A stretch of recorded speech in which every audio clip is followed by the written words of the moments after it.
Today, we'll discuss the present perfect and its auxiliaries have and has. The present perfect is used to talk about things that started in the past and which continue or repeat in the present. It's also used to talk about things that have happened in the recent past. Some of the uses of the present perfect are to express life experiences, recent completed actions, and unfinished actions. An example of a question that inquires about a life experience is: have you ever eaten sushi?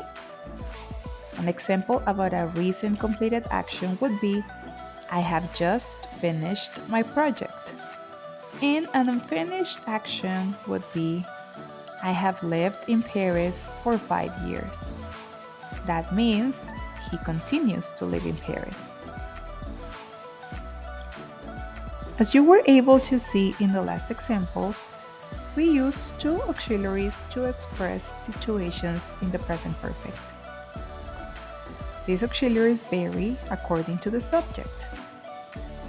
Have viene del verbo haber en español, and with the following subjects we use the form have. I have, you have, we have, and they have. With the third person subjects, we use the auxiliary has. He has, she has, it has. Now, let's see some examples.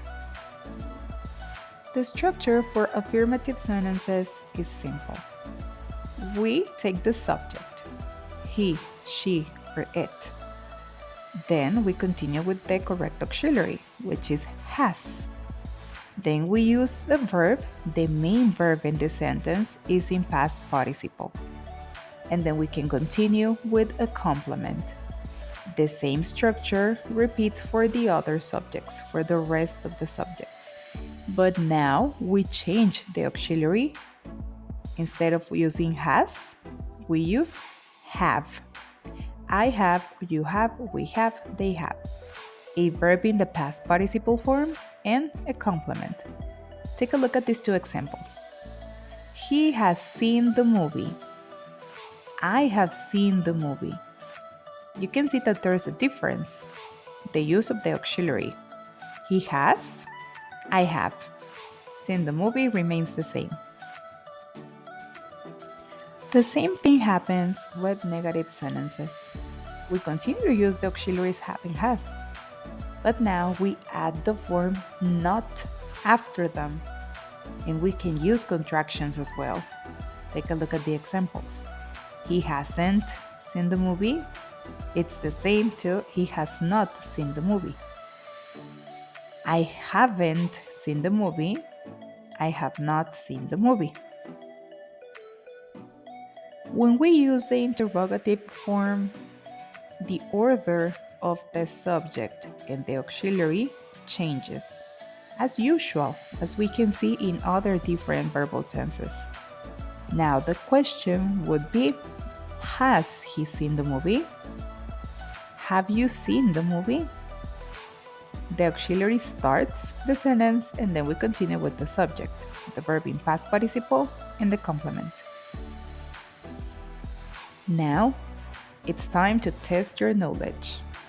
Let's go with the first exercise. Maria played soccer. What is the correct answer? Maria has played soccer or Maria have played soccer? You're right. Maria has played soccer. Since Maria is a singular subject and it is a third person subject. So has is the correct auxiliary for number 1. Now let's go to number 2. We been to Europe.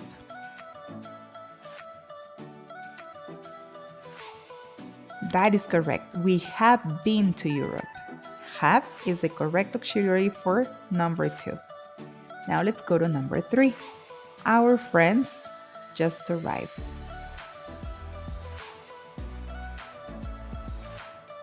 Our friends is a plural subject.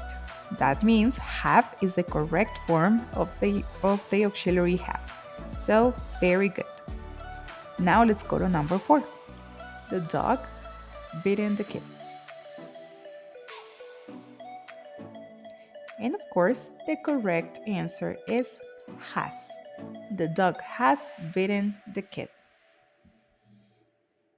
Now, go to the next video to continue learning.